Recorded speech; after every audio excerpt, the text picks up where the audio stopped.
estamos chegando no final dessa série, essa série que nos toca a todos. Todos nós, em algum momento da vida, precisamos fazer escolhas simples, escolhas do dia a dia, escolhas importantes, escolhas que podem alterar os destinos da nossa vida, da nossa história. Então, essa série tem a ver comigo, tem a ver com você. Acho que ninguém consegue escapar dessa série, desse tema, que são as escolhas. Introduzindo esse nosso assunto, o que é dito é: viva a vida intensamente. Aproveite a cada dia como se fosse o último. Realize os seus sonhos. Essas são frases feitas repetidas e exaustivamente. Mas o fato é que na correria do dia a dia, muita gente questiona as próprias escolhas e teme se arrepender mais tarde de algo que fez ou deixou de fazer.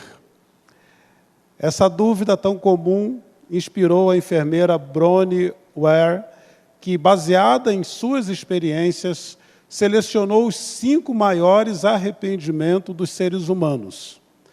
Bronnie trabalhou por muitos anos com cuidados paliativos, um tipo de tratamento que busca melhorar a qualidade de vida de pacientes terminais.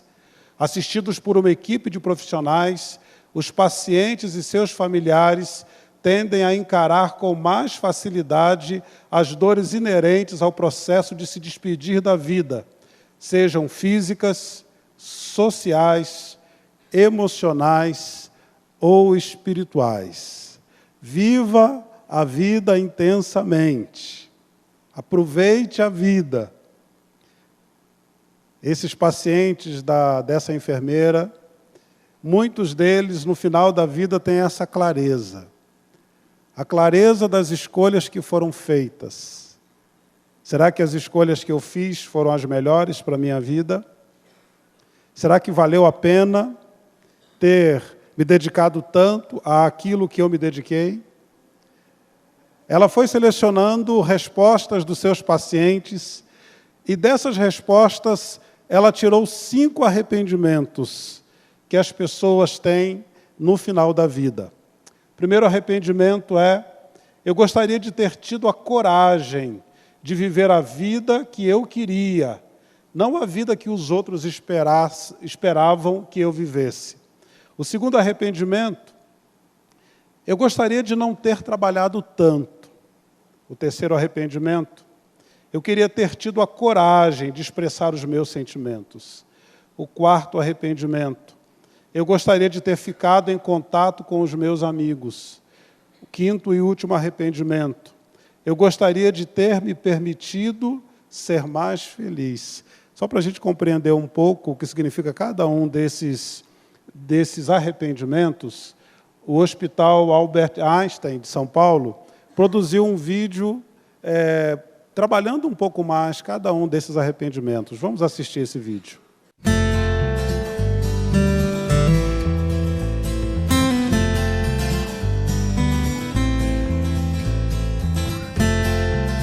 Se eu soubesse que eu ia morrer sem ajudar alguém que eu podia ter ajudado, eu acho que eu vou morrer bem arrependida. Acho que já fui injusto, sim.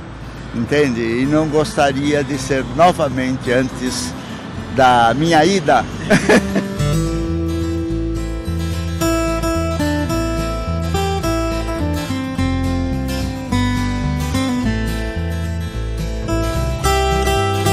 Não ter viajado bastante e de não ter feito tudo que podia para minha filha. As pessoas geralmente fazem pelos outros coisas que elas acreditam que é importante para o outro, mas a maior parte das vezes o outro não te pediu isso. E aí querem um acerto de contas no final. Isso é tão sério que pode criar uma espécie de mágoa. Quando você deixa de fazer alguma coisa que é importante para você, para poder fazer algo que é importante para uma outra pessoa, esse tempo não volta.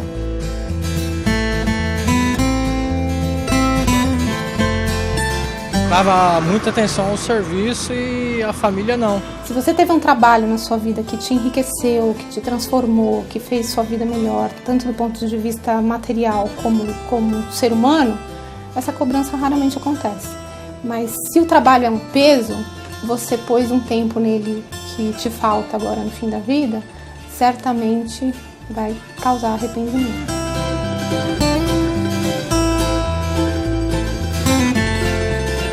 O maior arrependimento é de não falar as coisas quando tem que falar, né? Que passa e aí você não fala. Com familiares a gente costuma às vezes analisar ou criticar, ser injusto. Eu gostaria de não ser. Essa é uma das coisas mais bonitas que acontecem no fim da vida. A gente perde a nossa capacidade de fingir. Nessa hora bate aquela coisa, puxa, e se eu tivesse dito que eu amava? Por mais terrível que seja a pessoa, no fim da vida, ela começa a manifestar o que ela tem de bom por dentro. E esse bom por dentro é demonstrar afeto.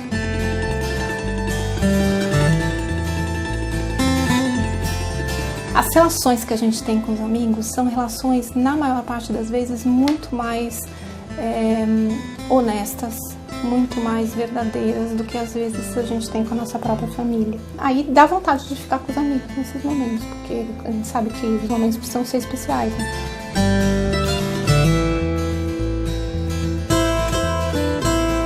Tento fazer as coisas para não me arrepender. Na verdade, o meu objetivo de vida é esse. Esse arrependimento, ele é, na verdade, um resumo de todos os outros. Se você tivesse seguido a intuição, seguido o coração, você talvez não tivesse ido para esse caminho. E aí você teria sido mais feliz. Esses 5 arrependimentos, eles são o grande paradigma de um ser humano. Essas escolhas que ele vai fazendo durante a vida, que em algum momento ele vai ter que parar e olhar para trás e ver se valeu a pena. Para o momento de hoje, se a gente não está doente e de repente der uma vontade louca de ler essa entrevista ou ouvir esse papo, termina isso e faz o melhor que você puder. Faça o melhor que você puder. Eu penso que, na medida que a gente vai escolhendo e vai decidindo, sempre fica esse receio. E se lá na frente eu me arrepender? Faça o seu melhor. Faça as melhores escolhas. Faça as escolhas que te direcionem para os seus queridos. E faça as escolhas que te direcionem para Deus. Eu penso que se a gente viver para Deus, se a gente viver para os nossos queridos, dificilmente a gente vai errar. E dificilmente a gente vai se arrepender no final da vida. Mas vale a pena a gente pensar nisso, né? Pensar que as escolhas que nós fazemos aqui, elas de alguma maneira serão refletidas ou pensadas lá na frente, quando nós estivermos no final da vida. Vamos olhar para trás e vamos pensar sobre as escolhas que fizemos ao longo da nossa vida. Por isso que nós temos conversado a partir do livro de Tessalonicenses, primeira carta de Paulo aos Tessalonicenses. Esse é o 5º encontro. Primeiro encontro, nós conversamos sobre a quem você segue. Segundo encontro, como você reage, as escolhas que você vai fazendo diante das suas reações, o que te traz alegria. E depois vimos, semana passada, a escolha de quem você quer agradar. E hoje nós vamos conversar sobre a escolha que pode te dar esperança. Hoje vamos conversar sobre esperança. E na introdução desse assunto, eu quero apresentar a vocês um grande teólogo alemão chamado Jürgen Moltmann. E esse teólogo idealizou o que é chamado de teologia da esperança. Ele pensou a esperança através de Deus, da Bíblia e através da sua própria vida. Eu quero permitir ler para vocês alguns trechos da biografia de Moltmann, para vocês conhecerem um pouco da história dele. Ele diz assim: em minha juventude fui salvo pela esperança de Cristo. Ele a plenificou até hoje com a energia do Espírito Divino. Ele me permite saudar todas as manhãs em que me é dado viver com a alegria adventícia do Espírito do Reino de Deus. Eu ainda estava à procura porém sentia que Deus me atraía e que eu não o procuraria se ele não me tivesse achado. Nas últimas semanas de julho de 1943, a minha cidade foi destruída pelo fogo provocado por Sodoma e Gomorra, nome dado à operação de bombardeio da Força Aérea Britânica. A bomba que esfacelou um dos meus colegas ao meu lado me poupou de modo indescritível. Naquela noite, de morte em massa, eu gritei pela primeira vez por Deus: meu Deus, onde estás? Onde está Deus? Durante 3 anos, como prisioneiro de guerra na Escócia e na Inglaterra, procurei uma resposta. Nós escapamos do inferno, mas pusemos-nos diante ou atrás de arame farpado e perdemos a esperança.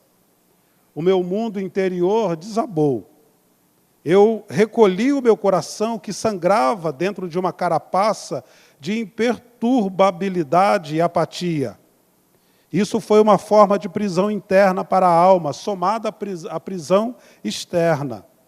Uma pessoa pode se tornar tão apática e indiferente que não é capaz de sentir nada, nem alegria, nem dor. Então não se vive mais, torna-se como um vivo morto. Eu penso que Moltmann consegue reproduzir muito bem o estado da alma dele.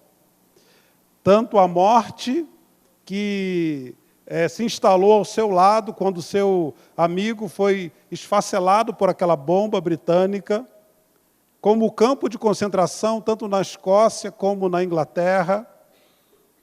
Ele consegue representar muito bem que não há mais esperança. Ele grita por Deus, dizendo: Deus, onde o Senhor está?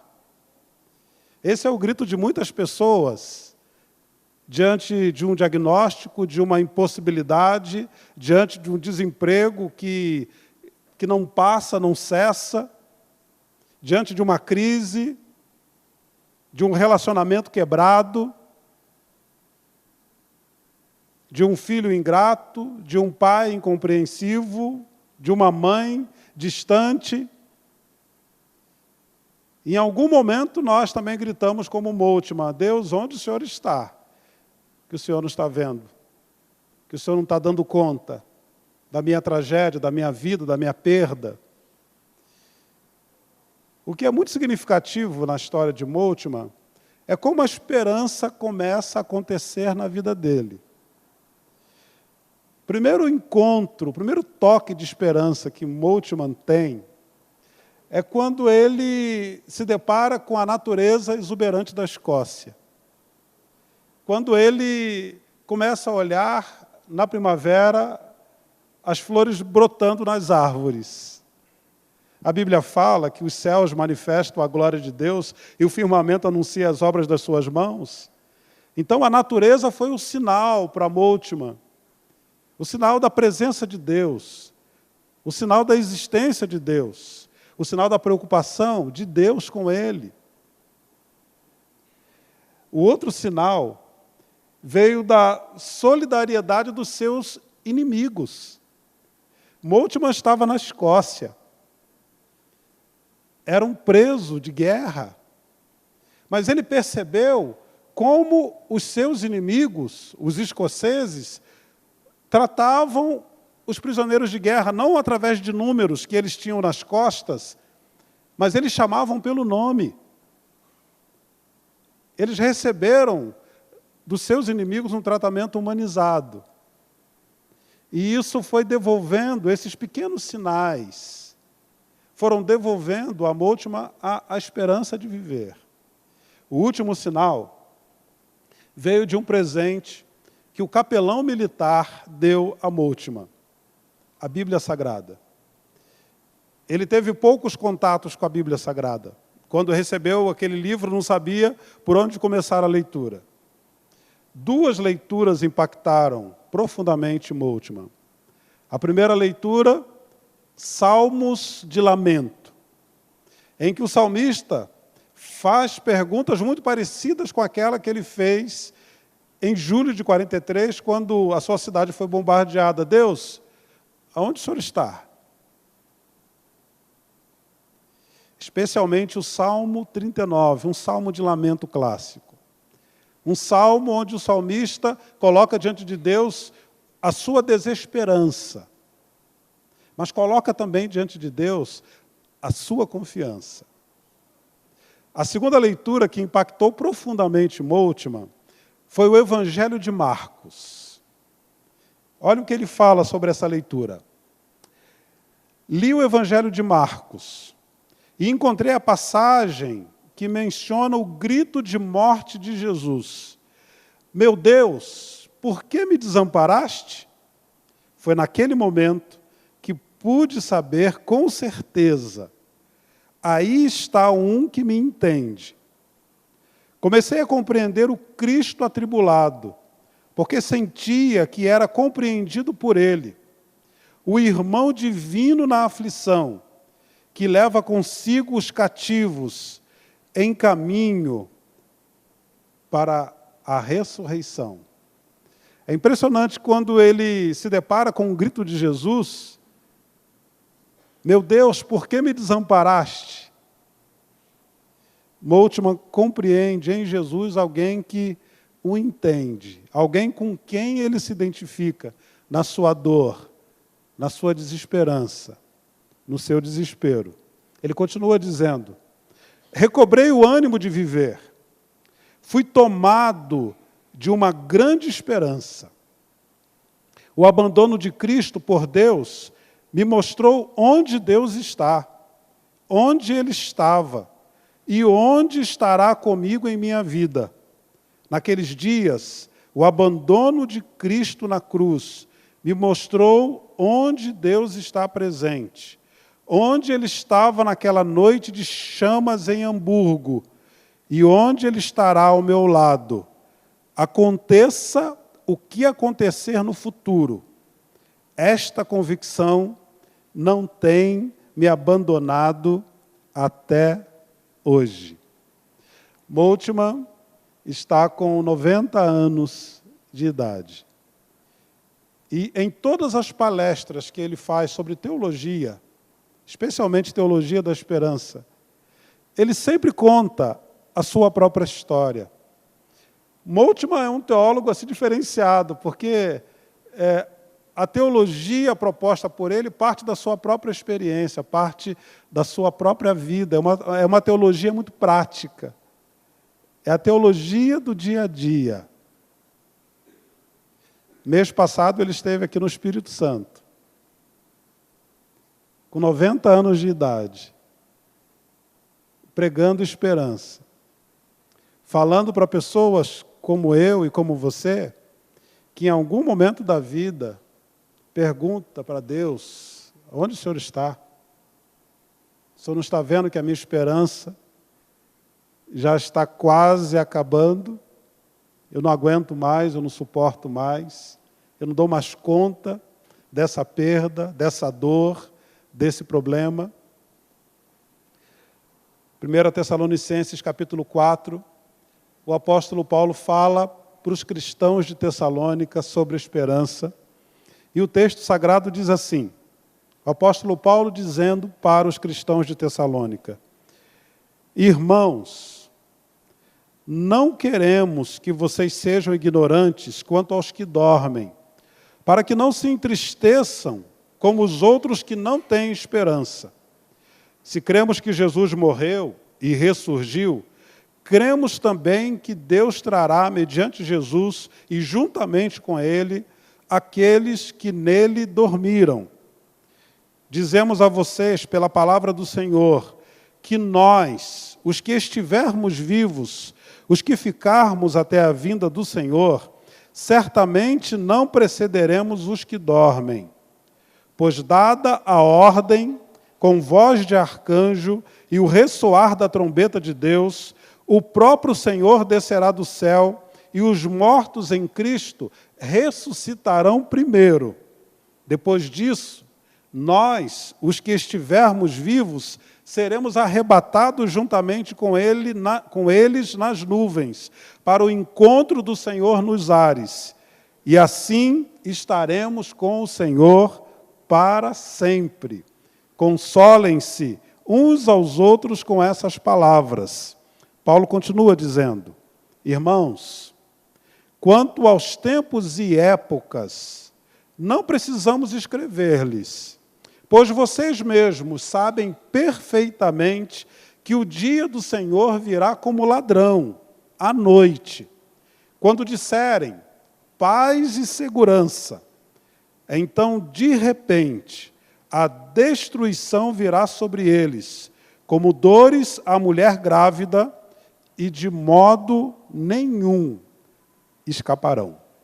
Tem uma frase do Nelson Mandela que eu penso nos ajudar a compreender essa relação de escolhas e esperança. Nelson Mandela diz assim: deixe suas escolhas refletirem suas esperanças e não seus medos. Deixe suas escolhas refletirem as suas esperanças. Eu penso que essa frase do Nelson Mandela representa muito bem o que Moltmann propõe na teologia da esperança. De acordo com Moltmann, as nossas escolhas atuais, elas devem ser coerentes com a nossa esperança. O que você espera? O que você espera para o futuro? E aí, quando nós pensamos nisso, numa pergunta como essa, o que você espera para o futuro, geralmente nós pensamos em aposentadoria. E aí nós nos programamos para, por 10, 15, 20 anos, conseguirmos viver uma aposentadoria assim, tranquila, com uma boa renda, com possibilidade de ter as nossas coisas, de viajar. Mas e se nós estendermos um pouco mais essa história? E se nós pensarmos no futuro na perspectiva da eternidade? E se nós pensarmos nos próximos 100 trilhões de anos? Você está se preparando para os próximos 100 trilhões de anos? Como você está se preparando? As suas escolhas atuais refletem a sua esperança para os próximos 100 trilhões de anos? Você está escolhendo agora aquilo que será significativo para a sua eternidade? Deixe suas escolhas refletirem as suas esperanças e não seus medos. Quando Paulo escreve aos cristãos de Tessalônica, ele escreve para minimizar, ou pelo menos para, não minimizar, mas para dissolver alguns medos que os cristãos de Tessalônica tinham. Quais são esses medos dos cristãos de Tessalônica? Primeiro, que a morte os separasse dos seus queridos. Diz assim o apóstolo Paulo: irmãos, não queremos que vocês sejam ignorantes quanto aos que dormem, para que não se entristeçam como os outros que não têm esperança. Se cremos que Jesus morreu e ressurgiu, cremos também que Deus trará mediante Jesus e juntamente com Ele aqueles que nele dormiram. O grande medo dos tessalonicenses era essa separação que a morte propõe. Algumas lápides foram descobertas do primeiro século, e essas lápides representam muito bem o pavor que as pessoas tinham da morte. Nós temos tanto pavor da morte, a morte nos preocupa tanto, que quando o apóstolo Paulo fala de morte, ele usa a expressão dormir. Nós também usamos essa expressão. Quando vamos a algum velório e olhamos o aspecto da pessoa que está sendo velada ali, nós costumeiramente falamos: puxa, parecia que ele estava dormindo. É porque a morte é algo difícil para a gente lidar com ela. A morte nos confunde. A morte nos entristece profundamente. A morte tira de nós um pouco da perspectiva de futuro. Ficamos temerosos com o nosso futuro quando nos deparamos com a morte, ainda que seja a morte do outro. É por isso que o apóstolo Paulo fala: não sejam ignorantes quanto aos que dormem. Os tessalonicenses tinham uma certeza que não se cumpriu. Era a certeza de que Jesus Cristo voltaria pela segunda vez na geração deles. E o pensamento dos tessalonicenses era o seguinte: e essas pessoas que estão morrendo agora? Quando Cristo voltar, o que acontecerá com elas? Elas serão esquecidas? Elas não terão o privilégio de viver no reino de Deus? Então, o grande receio dos tessalonicenses era perder os seus queridos para sempre. Era Jesus voltar e simplesmente aqueles que estavam vivos naquela época seriam levados para o reino de Deus, e aqueles que haviam morrido antes seriam lançados no mar do esquecimento. A minha mãe, o meu filho, a minha tia, o meu amigo, o cristão que se assenta comigo aqui na igreja, na comunidade. A cada pessoa que morria, o medo deles ia aumentando. Paulo diz: não sejam ignorantes quanto aos que dormem, para que não se entristeçam como os outros que não têm esperança. Paulo usa a expressão dormir para os cristãos. Mas quando ele fala de Jesus, ele fala assim: se cremos que Jesus morreu, ele não usa a expressão dormir para Jesus. Porque Jesus tem sobre si todo o impacto da morte. Não precisa usar meias palavras para falar da morte no que se trata, em se tratando de Jesus. Não, ele morreu, mas ele também ressuscitou. Se cremos que Jesus morreu e ressurgiu, cremos também que Deus trará, mediante Jesus e juntamente com Jesus, aqueles que nele, em Jesus, dormiram. Então, o grande objetivo do apóstolo Paulo é esse: é tirar esse medo. Porque os cristãos estavam fazendo as suas escolhas a partir do seu medo, a partir do receio, não a partir da esperança. Quantos de nós também não estamos escolhendo a partir dos nossos medos? Eu tenho medo de morrer jovem, quero aproveitar a vida ao máximo agora. Eu quero viver ao máximo agora. Não quero pensar em responsabilidades. Não quero pensar na vontade de Deus agora, porque ela pode me restringir. Eu tenho medo de morrer, então eu quero aproveitar a vida. E aí nós cometemos um engano. O engano de, como diz o apóstolo Paulo, se a gente acha que a nossa vida se limita apenas a essa vida, nós somos os mais infelizes de todos os homens. E é interessante que as pessoas vivem acumulando para si, acumulando dinheiro, acumulando riquezas, acumulando diplomas, acumulando experiências, ainda que irresponsáveis. E o Senhor Jesus, num certo momento da vida e do seu ministério, das suas pregações, ele diz algo que me faz pensar todas as vezes que eu vou a um velório. Louco, louco, tudo isso que você está juntando, para quem será? Quem será que vai ficar com tudo isso que eu estou juntando? Quem será que vai ficar com a minha riqueza por alguns anos? Porque depois ele vai ter que passar essa riqueza para outro, e para outro, e para outro. O medo de morrer, o medo da morte, pode nos lançar diante de enganos terríveis. Eu gosto muito de pensar que nesse momento da vida nós estamos na antessala da eternidade.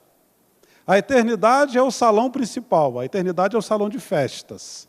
Geralmente, antes do salão de festas, tem uma sala que nos prepara para entrar no salão. Uma sala que talvez tenha um espelho, para vermos a maquiagem, o cabelo. Uma antessala que talvez tenha um lugar para colocar um sobretudo, um guarda-chuva, um acessório, uma bolsa. Nós estamos na antessala e nós estamos vivendo como se estivéssemos no salão de festas. É um engano pensar que a nossa vida se limita apenas a estes 50 anos, 60 anos, 70 anos, 80 anos, a esses 90 anos, ainda que sejam a esses 100 anos, é muito pouco perto da eternidade.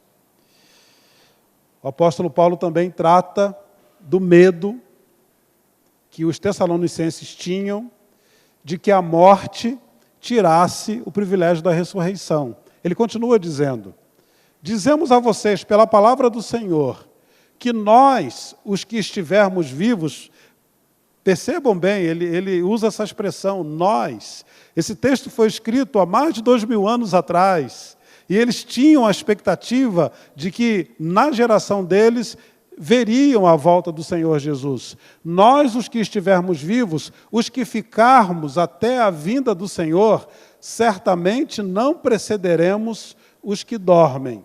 Depois disso, os que estivermos vivos, seremos arrebatados juntamente com Ele nas nuvens, para o encontro com o Senhor nos ares, e assim estaremos com o Senhor para sempre. Nós já tocamos nesse assunto no tópico anterior. Eles tinham esse grande receio de que a morte tirasse deles o privilégio da ressurreição. Eles se esqueceram daquilo que o próprio Jesus diz em João capítulo 11, quando ele está diante do túmulo de Lázaro. Jesus disse: eu sou a ressurreição e a vida. Quem crer em mim, ainda que esteja morto, viverá. Ainda que esteja morto, viverá. O que será que passou na cabeça dos tessalonicenses para eles acreditarem que a morte tiraria deles o privilégio da ressurreição? Não só não vai tirar o privilégio da ressurreição, mas aqueles que já morreram, aqueles que dormem no Senhor, eles precederão aqueles que estarão vivos quando da volta do Senhor Jesus. A lógica e a ordem que o apóstolo Paulo propõe é a seguinte: Jesus volta, aqueles que já morreram nele ressuscitarão. O apóstolo Paulo diz que a morte vai devolver todo mundo, aquelas pessoas que morreram no naufrágio, nos naufrágios no mar, o mar devolverá os mortos. Aquelas pessoas que morreram nos grandes acidentes, nas grandes catástrofes, elas serão devolvidas à ressurreição. Elas serão ressuscitadas primeiro. E depois, aí talvez nós podemos usar essa expressão dos tessalonicenses, talvez a nossa geração seja a geração que vai ser testemunha da volta de Jesus, nós, os que estivermos vivos, seremos transformados. Mas aqueles que morreram no Senhor nos precederão nesse privilégio de ressuscitarem primeiro e depois nós seremos transformados. O apóstolo Paulo também quer tratar do medo que os tessalonicenses têm, e não só eles, mas nós, de que é da morte sempre a última palavra. Nós temos essa sensação, né? Diante de um velório, diante de uma pessoa que teimou por viver num tratamento longo, num diagnóstico difícil, procedimentos e a expectativa de melhora, e a expectativa de cura. E aí, quando nós constatamos a morte, nós pensamos, perdemos. Essa é a sensação que a morte nos dá. Perdemos. É isso que a gente vê no rosto das pessoas. Perdemos. Alguém que, infelizmente, comete o suicídio. A gente olha, como eu não percebi? Perdemos. Uma pessoa que morre inesperadamente.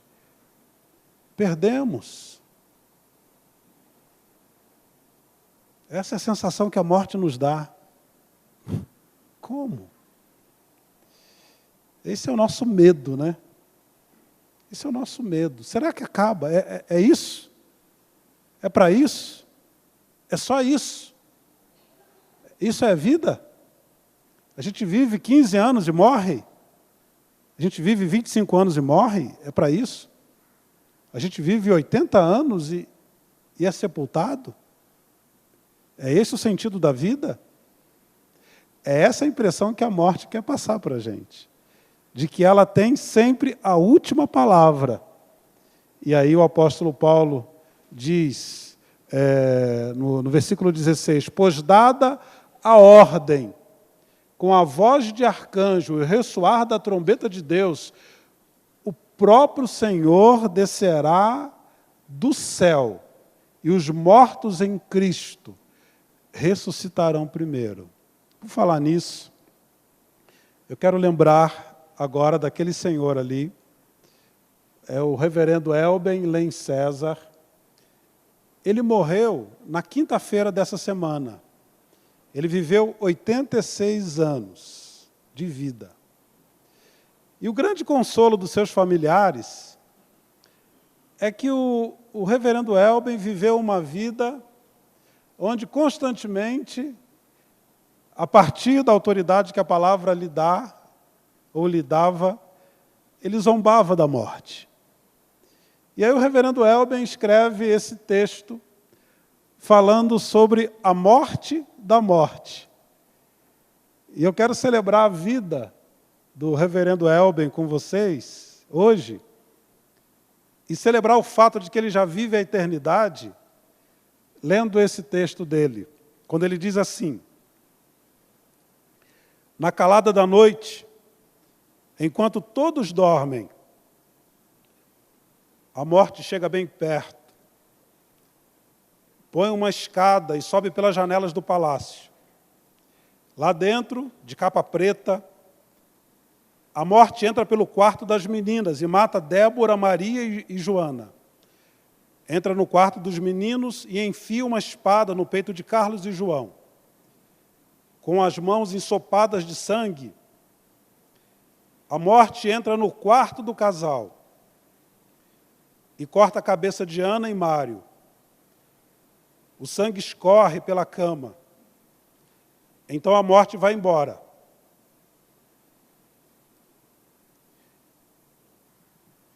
Mais na frente, há um bando de crianças pobres, dormindo debaixo da ponte, e a morte, com a foice na mão, mata todas as 20. Alguns passos mais adiante, a morte vê um grupo alegre. São rapazes e moças que voltam depois de uma festa muito animada e mata todos os 30. Enquanto todos choram, a morte vai para casa, desce até o abismo dos mortos, onde todos estão pegados no sono. A morte estende o lençol e dorme.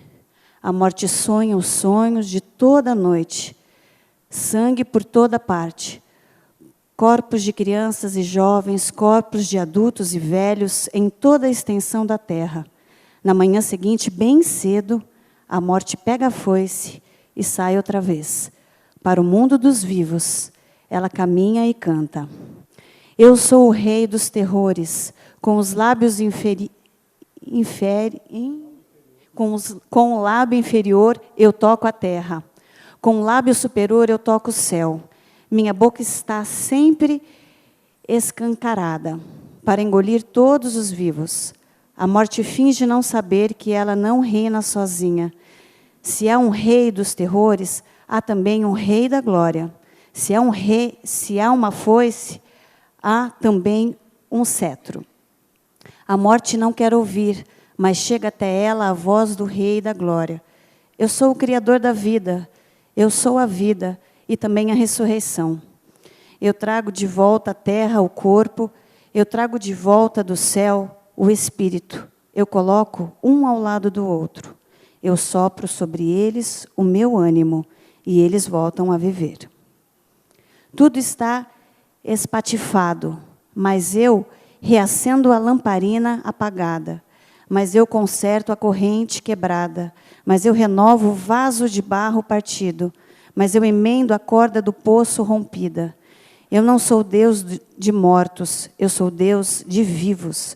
O Deus de Débora, Maria e Joana, o Deus de Carlos e João, o Deus de Ana e Mário. A morte vai ser vencida, a morte vai morrer, a morte vai acabar. A morte será lançada no lago de fogo, para sempre, sim, para sempre. O abismo dos mortos dará os seus mortos, a terra dará os seus mortos, o mar dará os seus mortos, os necrotérios darão os seus mortos, as necrópolis darão os seus mortos. Todos os exércitos dos céus, todos os mortos ressuscitados, todos os vivos glorificados, todos os salvos e não salvos darão sepultura à morte. O cortejo fúnebre da morte será o mais comprido, o mais musical, o mais alegre, o mais demorado.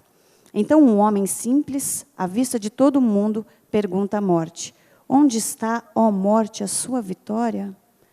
Onde está, ó morte, o seu aguilhão? Veja o que a morte faz com a gente, né?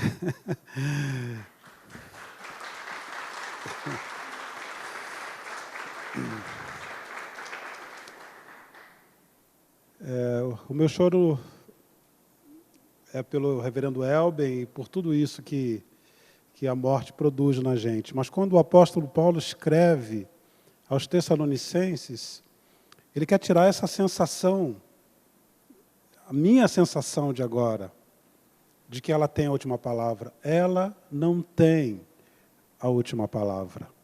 Então é muito difícil, é muito complicado nós decidirmos e fazermos as nossas escolhas a partir dos nossos medos, a partir das nossas confusões. Retomando a frase do Nelson Mandela, deixe as suas escolhas refletirem as suas esperanças e não os seus medos. A gente pode pensar numa outra perspectiva essa frase do Mandela, não a partir do medo, mas podemos pensar a partir da esperança.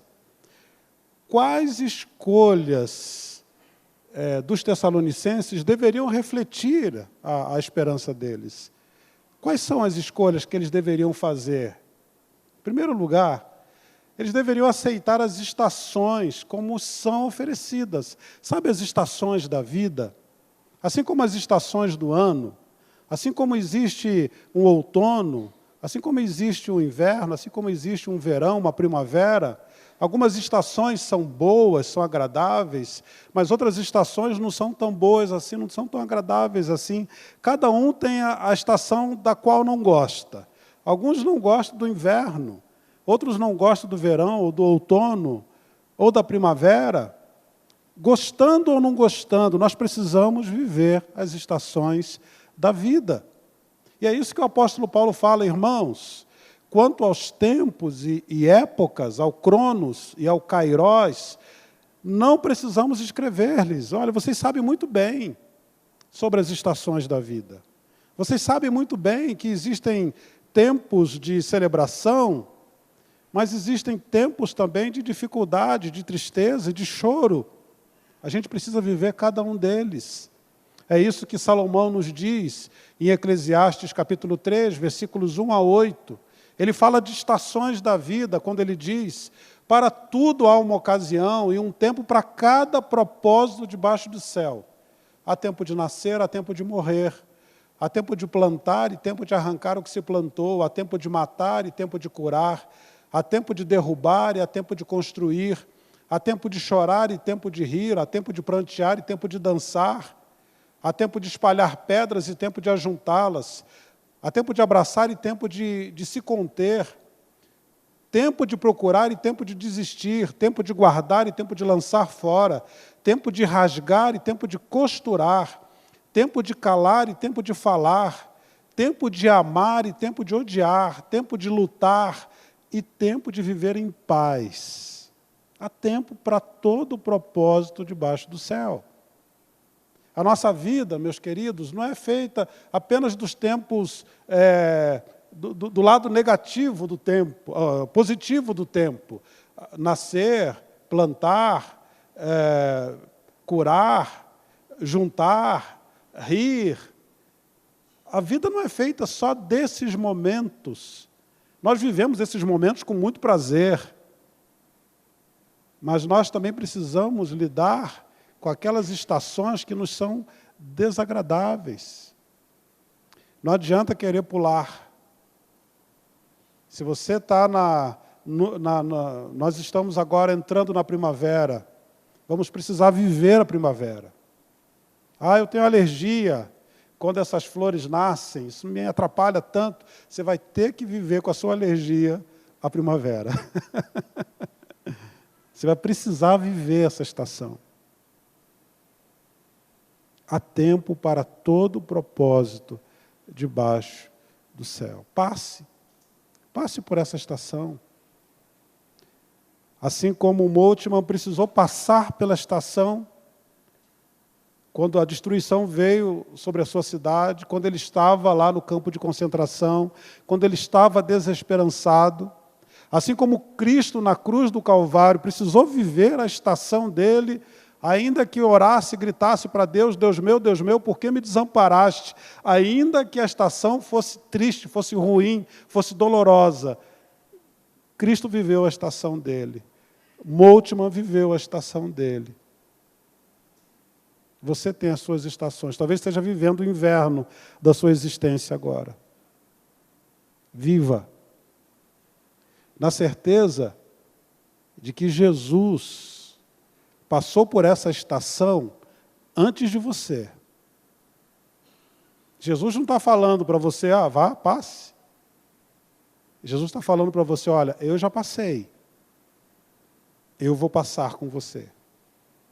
E eu passarei por todas quantas forem necessárias. Então nós precisamos viver e escolher a partir dessa esperança. De que nós precisamos passar por todas as estações, as boas e as ruins, sabendo que o Senhor já passou antes de nós e está passando conosco e continuará passando conosco sempre que houver necessidade. A segunda esperança que eles precisavam cultivar nas suas escolhas, expressar nas suas escolhas, é abraçar o transitório como tal, como transitório, e não como se fosse permanente. Diz assim o apóstolo Paulo, pois vocês mesmos sabem perfeitamente que o dia do Senhor virá como ladrão, à noite, quando disserem paz e segurança. Então, de repente, a destruição virá sobre eles, como dores à mulher grávida, e de modo algum escaparão. O transitório, uma hora escapa das nossas mãos. Eu fico pensando que a gente vive como se a nossa vida fosse durar para sempre, né? Como se a nossa juventude fosse durar para sempre. Como se a nossa saúde fosse durar para sempre. E nós fazemos as nossas escolhas nessa perspectiva. Como se as coisas sempre estarão assim, elas não se modificarão, nunca. Os meus filhos nunca crescerão, nunca sairão de casa, nunca se casarão. Eu sempre estarei bem, a minha saúde sempre estará a 1000 por hora.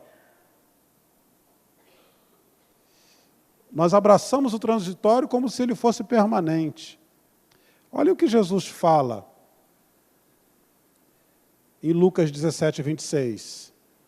Assim como foi nos dias de Noé, também será nos dias do Filho do Homem. O povo vivia comendo, bebendo, casando-se e dando-se em casamento, até o dia em que Noé entrou na arca. Então veio o dilúvio e os destruiu a todos. Aconteceu a mesma coisa nos dias de Ló. O povo estava comendo e bebendo, comprando, vendendo, plantando, construindo, mas no dia em que Ló saiu de Sodoma, choveu fogo e enxofre do céu e os destruiu a todos. Acontecerá exatamente assim no dia em que o Filho do Homem for revelado. É um problema sério. A gente abraçar o provisório como se ele fosse eterno. O transitório como se ele estivesse aí para todo sempre, amém. Aconteceu nos dias de Noé. As pessoas estavam vivendo a sua vida, a sua rotina, fazendo as suas escolhas como se nada nunca mudasse. Até que veio o dilúvio. Mesma coisa nos dias de Ló. Até que veio chuva de fogo. Exatamente como hoje. As pessoas estão vivendo, comendo, bebendo, comprando, possuindo, aproveitando, abraçando o transitório e dizendo, será sempre assim. Paz e segurança. Agora eu estou bem. Agora eu consegui o corpo que eu queria. Agora eu consegui o salário que eu queria. Vai ser sempre assim. Eu consegui a família que eu queria. Vai ser sempre assim. Será? Será que nós não devemos fazer as nossas escolhas entendendo que o transitório, de fato, é transitório? E aí nós deveríamos abraçar o permanente, o eterno, como prioridade nas nossas vidas? Jesus também, no Evangelho de Mateus, diz que nós devemos buscar, em primeiro lugar, o reino de Deus e a sua justiça, e as demais coisas nos serão acrescentadas. Não há problema em desejar algumas das coisas que nós desejamos. Algumas, não há problema. O problema é priorizar. Deveríamos antes priorizar o reino de Deus e a justiça, e as demais coisas nos seriam, então, acrescentadas. A outra escolha que dos tessalonicenses que deveriam refletir a esperança deles é fazer da esperança da ressurreição e da eternidade que a ressurreição inaugura o estilo de vida deles. Deixa eu dizer para você, em outras palavras, aquilo que nós fazemos hoje deveria ser determinado pela nossa esperança da eternidade. Nós deveríamos agora estar nos preparando para a eternidade. Será que aquilo que eu faço, as escolhas que eu faço agora, me habilitam para uma eternidade com Cristo? A continuação do texto de Tessalonicenses, Paulo fala de coisas muito práticas. As coisas práticas da vida deveriam nos preparar para a eternidade. O seu casamento deveria te preparar para a eternidade. Você deveria estar investindo na eternidade da sua esposa. Você deveria estar investindo na eternidade dos seus filhos, na eternidade dos seus amigos de trabalho. Você deveria estar investindo pesadamente na sua própria eternidade. É isso que o apóstolo Paulo fala, quando ele diz, olha, considerem os que lideram vocês, aqueles que os aconselham, especialmente na comunidade cristã, tenham esses líderes na mais alta estima, com amor, por causa do trabalho deles. Vivam em paz uns com os outros. Exortamos a vocês, irmãos, a que advirtam os ociosos, os preguiçosos, confortem os desanimados, auxiliem os fracos, sejam pacientes com todos. Tenham cuidado para que ninguém retribua o mal com o mal, mas sempre sejam bondosos uns para com os outros e para com todos. Alegrem-se sempre, orem continuamente, deem graças em todas as circunstâncias, pois esta é a vontade de Deus para vocês em Cristo Jesus. Não apaguem o espírito, não tratem com desprezo as profecias, mas ponham à prova todas as coisas e fiquem com o que é bom. Afastem-se de toda a forma de mal. Paulo diz, não simplesmente afastem-se do mal. Ele diz, afastem-se de toda a forma de mal. Então veja, prática cristã, prática do dia a dia. É assim que a gente se prepara para a eternidade, vivendo as virtudes do Evangelho, vivendo as virtudes de Cristo, vivendo aquilo que a palavra nos ensina. Tenham paz uns com os outros. Coisa simples. É no seu casamento, nas suas relações pessoais, nos seus vínculos sociais. É aí que a eternidade começa a acontecer. É aí que a gente começa a investir na eternidade. Deixa eu voltar para Moltmann e eu já concluo, dizendo o seguinte. A fala de Moltmann. Cristo, o amigo da peregrinação, que abandonou tudo para procurar as vidas abandonadas. Cristo, aquele que me toma pela mão em seu caminho rumo à ressurreição e à vida. Eu tornei a perceber a coragem de viver. Ele tomou-me de modo lento, mas seguro. Uma grande esperança na vida plena. Eu ouvi novamente os tons musicais. Eu vi de novo as cores. Eu senti mais uma vez as forças da vida. Naquele momento, eu não me decidi por Cristo, como é comumente exigido por muitos, mas estou seguro de que naquele instante, naquele lugar, no escuro buraco da minha alma, Cristo me achou. Posteriormente, me decidi por Cristo e por seu reino, e faço isso até hoje. Naqueles dias, o abandono de Cristo na cruz me mostrou onde Deus está presente, onde Ele estava naquela noite de chamas em Hamburgo, e onde Ele estará ao meu lado. Aconteça o que acontecer no futuro, esta convicção não tem me abandonado até hoje. Para nós refletirmos a partir dessa fala de Moltmann. Onde está Deus quando eu mais preciso dEle? Onde está Deus? Onde está Deus no meu abandono? Ele está onde Ele deveria estar.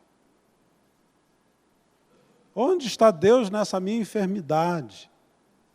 Ele está onde Ele sempre esteve. Onde está Deus nessa minha angústia, nessa minha depressão? Ele está onde Ele sempre esteve e onde Ele sempre estará.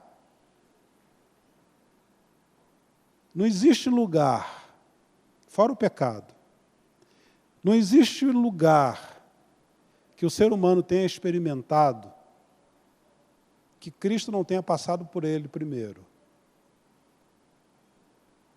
Cristo está no desamparo, Cristo está no sentir-se traído, Cristo está no sentir-se agredido, Cristo está no sentir-se humilhado, Cristo está no sentir-se desamparado, Cristo está no sentir-se morrendo, Cristo está onde Ele sempre esteve, onde Ele está e onde Ele sempre estará. Porque a apatia e a indiferença insistem em apagar a minha esperança? Essa é a questão que Moltmann levanta. Ele sentia tanta dor por estar no campo de concentração, que ele resolveu se fechar. Se fechar para o de fora, se fechar para o sentimento, se fechar para o choro, se fechar para o grito, se fechar por sentir-se vivo, humano. Quantas vezes nós fazemos isso com a gente mesmo, né? Além da prisão, além da cerca de arame farpado dos campos de concentração que nos prendem, nós também nos prendemos dentro da apatia e dentro da indiferença. Elas acabam com a esperança. A última reflexão. Vivendo na esperança da ressurreição e da eternidade, que escolhas faria e das quais me arrependeria? Vivendo na esperança da ressurreição e da eternidade, será que você faria as mesmas escolhas que você está fazendo hoje? Se você considerar o Cristo ressurreto, se você considerar que você tem toda uma eternidade pela frente, você faria as mesmas escolhas de agora? Ou você se arrependeria de algumas delas? Vamos orar. Senhor, o Senhor conhece o nosso coração. Ó Deus, o Senhor sabe também da nossa esperança. Tenha misericórdia, Deus. Tenha misericórdia de nós. Se não temos mais esperança, Deus, nós pedimos que o Senhor nos dê esperança. Assim como o Senhor fez com Moltmann, que o Senhor faça conosco também.